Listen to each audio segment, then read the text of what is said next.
Hello everyone, আসসালামু আলাইকুম। It's me Nilima. Welcome back to another new video. তো আজকে মেইনলি ভিডিওটা হচ্ছে একটা রেসিপি, যেটা হচ্ছে কটবেল মাখা ভর্তা, যেটা আমাদের সকলের অনেক বেশি পছন্দ। তা আমি হচ্ছে একটু অন্যরকম করে ভর্তাটা বানাই ভাবলাম তোমাদের সাথে এটা শেয়ার করা যাক, যেহেতু আমি এখন পর্যন্ত আমার ইউটিউব চ্যানেলে এরকম কোনো রেসিপি শেয়ার করি না। তো এটা হচ্ছে আমার ফার্স্ট রেসিপি। আর এমনি হচ্ছে আমার ভিডিওগুলো যদি বা রেসিপি তোমরা চাও তাহলে আমাকে কমেন্ট করতে পারো যে তোমরা কি রেসিপি চাও। তো ফার্স্টে হচ্ছে আমি কিন্তু এটা কলবেটটাকে দুই পায়ে মাঝখান থেকে আঁতুর দিয়ে বাড়ি মেরে ফাটিয়ে নিয়েছি।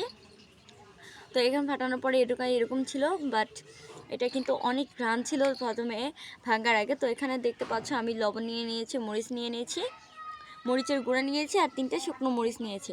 তো তোমরা ঝাল লবণ সবাই সবার মতো নিয়ে নিবা। তো এখানে আমি আমার মতো করে নিয়ে নিয়েছি।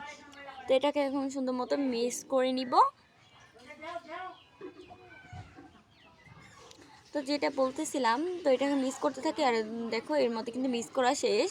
এরপরে হচ্ছে আমি এখানে সামান্য সরিষার তেল দিয়ে দেবো। আর তেলটা হচ্ছে তোমরা তোমাদের স্বাদ মতো নিতে পারো, কারণ এক একজন এক এক রকমভাবে খায়। যেহেতু আমার কটবেলটা ছোট ছিল এর জন্য আমি অল্পই নিয়েছি। আর আমার কেন জানি সরিষার তেলটা বেশি নিলে অনেক বেশি গন্ধ গন্ধ লাগে, এর জন্য কিন্তু আমি বেশিটা নিইনি। তো এখানে হচ্ছে মাখার পরে আমি যে কটবেলটা রেখেছিলাম ওইটা কিন্তু অনেক বেশি শক্ত ছিল। যদিও তো এটা গাছ পাকা কটবেল ছিল, তাও প্রচুর শক্ত। আমি পুতো দিয়ে ছেঁচে ছেঁচে হচ্ছে করে নিয়েছিলাম। এমনি গাছ পাকা বেল নর্মালি হচ্ছে হাতের চাপ দিলে এটা কিন্তু এমনি পেস্ট হয়ে যায়। তো এটাকে কিন্তু আমি সুন্দর মতো পেস্ট করে নিয়েছি। এরপরে হচ্ছে আমি যে মরিচ দিয়ে ওটাকে করে রেখেছিলাম ওইটা দিয়ে দেবো। আর তোমরা আমার আশেপাশে অনেক সাউন্ড দেখতে পারবে, কারণ আমি হচ্ছে বাহিরে।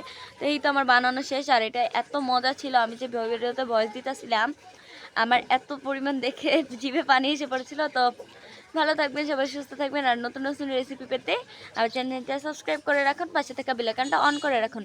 আর তোমরা কি রেসিপি চাও সেটা হচ্ছে আমাকে কমেন্ট করে জানাও। সবাইকে খোদা হাফেজ, আসসালামু আলাইকুম, বাই। দেখা হবে নতুন কোনো ভিডিওতে। সবাই ততক্ষণে সবাই সুস্থ থাকবেন, ভালো থাকবেন। সবাইকে আসসালামু আলাইকুম।